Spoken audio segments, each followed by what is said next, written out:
And kahit 10 sushi again for dinner.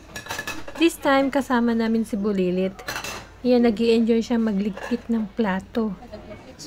Dito lang siya masipag magligpit ng plato. After niya iligpit yung plato na yan, haabangan niya yung palaro diyan sa monitor.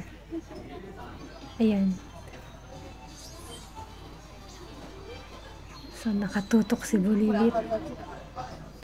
Titingnan niya kung may nanalo siya. Pag nanalo siya, may lalabas na laruan or souvenir item dyan sa taas ng monitor. Oh, atak na! Naka-reach. Ayan, nanalo siya. Nakalagay Atari. Yay!